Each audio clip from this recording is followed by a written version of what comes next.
কাছে রাসূল আসে নাই, আমার কাছে রাসূল কালিমার সুসংবাদ নিয়ে ইসলামের দাওয়াত নিয়ে আমার কাছে আসে নাই। আয়াত থেকে বুঝতে পারলাম কি রাসূল হচ্ছেন সকলের জন্য। কথা বলা ঠিক কিনা? রাসূল কাফেরদের জন্য, বেঈমানের জন্য, মুশরিকের জন্য, ইহুদি নাসারা অর্থাৎ যে ধর্ম আর যে বর্ণই হোক না কেন সকলের জন্য আমার নবী। কথা বলেন ঠিক কিনা? আমার আল্লাহ তাআলা এই জন্যই বলে দিলেন ওয়ামা আরসালনাকা ইল্লা কাফাতাল লিন-নাসি বাশীরান ওয়া নাযীরা। আমার নবী আসমানের নবী, আমার নবী জমিনের নবী, আমার নবী আসমানের নবী, আমার নবী ফেরেশতাদের নবী, আমার নবী চন্দ্রের নবী, আমার নবী সূর্যের নবী। আমার নবী এই পৃথিবীর মধ্যে গাছপালা, তরুলতা অর্থাৎ গর্তের মধ্যে পিপিলিকা চলাফেরা করে, সমুদ্রের বুকে মাছ চলাফেরা করে, তরুলতা গাছপালা ইত্যাদি আসমান এবং জমিন এই দুইয়ের মাঝে যা কিছু আছে সকলের জন্য হচ্ছেন আমার নবী। কথা বলেন ঠিক কিনা? মুহতারাম হাজিরিন, তাহলে আয়াতের থেকে বুঝতে পারলাম যে আমাদের নবী হচ্ছেন দুনিয়াতে আসলেন কি স্বরূপ? রহমত স্বরূপ। রাসূল করিম সাল্লাল্লাহু আলাইহি সাল্লাম দুনিয়াতে আসাটাই হচ্ছে আমাদের জন্য রহমত। কথা বলা ঠিক কিনা? রাসূলের ওসিলাই এই পৃথিবীকে বানানো হয়েছে, রাসূলের ওসিলাই এই পৃথিবীকে সৃষ্টি করা হয়েছে। কথা বলা ঠিক কিনা? কবির ভাষায় বলেন শুধু ওজুদ রাহমাতাল লিল আলামিন, শুধু ওজুদ রাহমাতাল লিল আলামিন। হুজুর সামনে আসেন। শুধু ওজুদ রাহমাতাল লিল আলামিন,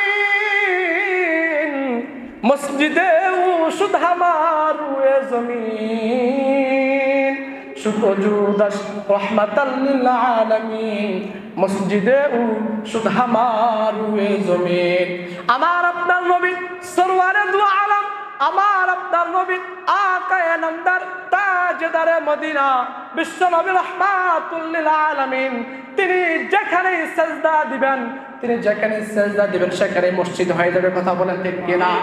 সেই নবীর আমরা উম্মত, অর্থাৎ ওই নবীর উম্মত যেখানে বাজারে হোক, ঘাটে হোক, মাঠে হোক, যেখানে হোক না কেন শুধু ওজুদ রাহমাতাল লিল আলামিন, মসজিদে শুধু হামার জমিন।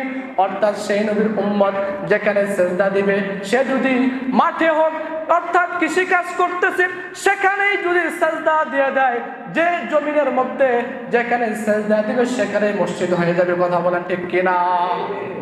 মুহতারাম হাজিরিন, এই জন্য আমার আপনার নবী দুনিয়াতে পদার্পণ করা, দুনিয়াতে আসাটা হচ্ছে আমাদের সকলের জন্য রহমত। কথা বলেন ঠিক কিনা? মুহতারাম হাজিরিন, এখন আসেন আমরা কি শুধু এই রবিউল মাস আউয়াল, রবিউল আউয়াল মাস আসলেই অর্থাৎ 8 তারিখ আসলেই আমরা তার এই দিনটাই শুধু খুশি, নাকি আর জীবন খুশি? কথা বলেন। মুসলমান সব সময় 3টা জিনিসকে ফলো করবে। কয়টা জিনিস? কথা বলেন। 1 নাম্বার, যতক্ষণ পর্যন্ত মুসলিম উম্মাহ 2টি জিনিসকে আঁকড়ে ধরবে ততক্ষণ পর্যন্ত আমার উম্মতগণ অর্থাৎ রাসূলের উম্মতগণ ততক্ষণ পর্যন্ত তারা কখনোই গুমরাহী হবে না। 1 নাম্বার হচ্ছে কিতাব আল্লাহ, আরেক নাম্বার হচ্ছে মুহাম্মদুর রাসূলুল্লাহ অর্থাৎ রাসূল করিম সাল্লাল্লাহু আলাইহি সাল্লামের সুন্নাত। যে ব্যক্তি 1 নাম্বার কুরআনকে মনে প্রাণে অর্থাৎ তার দিল দিয়ে সব থেকে প্রত্যেকটা সেক্টর থেকে যতক্ষণ পর্যন্ত মুমিন কুরআনকে আঁকড়ে ধরবে, রাসূলের সুন্নাতকে আঁকড়ে ধরবে, ততক্ষণ পর্যন্ত সে গুমরাহ হবে না। আরেকটা আওয়াজ জোরে দেন, গুমরাহ হবে না। এই জন্য বলছিলাম মুসলমান সবসময় 3টা জিনিসকে ফলো করবে। 1 নাম্বার ফলো করবে হচ্ছে কুরআন। কি ফলো করবে? 2 নাম্বার ফলো করবে সুন্নাত। 2 নাম্বার কি বলেন? 3 নাম্বার ফলো করবে আমাদের মডেল, আমাদের আইডল, আমাদের প্র্যাকটিক্যালি আইডল রাসূলের গড়ার রাসূলের হাতে করা শিষ্য, রাসূলের হাতে করা সাহাবা। কথা বলা ঠিক কিনা? অর্থাৎ কোরআন যদি আমরা বলে মিলাদ পড়তে হবে, কোরআন যদি বলে কিয়াম করতে হবে, তাহলে মুসলমান কিয়াম করবে, তাহলে মুসলমান মিলাদ পড়বেন। হাদিস যদি বলে, রাসূল যদি বলে মিলাদ পড়তে হবে, রাসূল যদি বলে কিয়াম করতে হবে, তাহলে মুসলমান মিলাদ পড়বে, তাহলে মুসলমান কিয়াম করবে। সাহাবা যদি বলে, আমরা যদি সাহাবায়ে কেরাম থেকে যদি নজির পাই, সাহাবায়ে কেরাম মিলাদ পড়েছেন, আবু বকর মিলাদ পড়েছেন, ওমর মিলাদ পড়েছেন, এভাবে উসমান রাদিয়াল্লাহু তাআলা আনহু মিলাদ পড়েছেন, এভাবে যত সাহাবায়ে কেরাম আছেন, সোয়া লক্ষ সাহাবায়ে কেরাম, যত সাহাবায়ে কেরাম আছে সকলে কিয়াম করছে, তাহলে মুসলমান ঐক্যবদ্ধ হয়ে মিলাদ পড়বে। কথা বলেন ঠিক কিনা?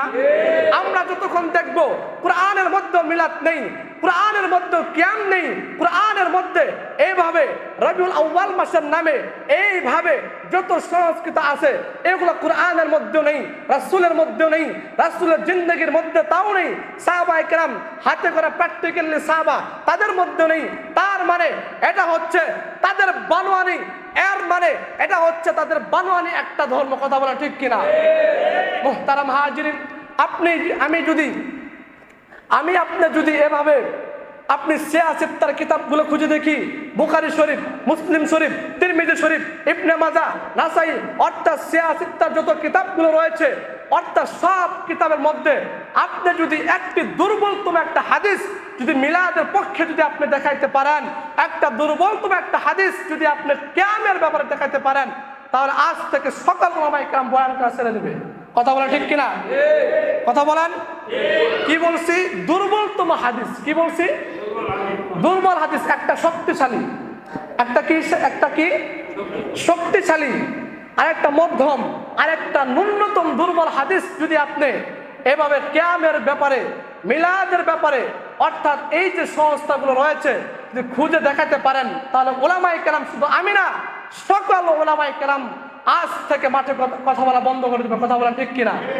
তার মানে এইভাবে আমরা কোরআন থেকেও পেলাম না, রাসূল থেকেও পেলাম না, এইভাবে হাদিস থেকেও পেলাম না, নবীর আদর্শ থেকে পেলাম না, এইভাবে সাহাবায়ে কেরাম তারাও করেন নাই, ওমরও করেন নাই, আবু বকরও করেন নাই, এইভাবে যত সাহাবায়ে কেরাম আসছে তারাও করেন নাই। তার মানে এটা কোথা থেকে আসলো?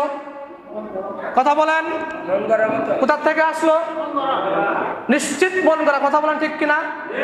এই সংক্রান্ত বিষয় ইনশাআল্লাহ আগামী জুমায় আলোচনা হবে, যে আমরা শুধু এইভাবে সেই রবিউল আউয়াল মাসকে কেন্দ্র করে, রবিউল আউয়াল মাসকে তার এই দিনটাকে কেন্দ্র করে এইভাবে রাস্তাঘাটে মিছিল বের করা, এইভাবে রাস্তাঘাটে র্যালি, এইভাবে মাজার বানিয়ে, মক্কা বানিয়ে বিভিন্ন কিছু এইভাবে যে সংস্থাগুলো রয়েছে, এগুলা কি ইসলামের নামে ক্ষতি না ভালো?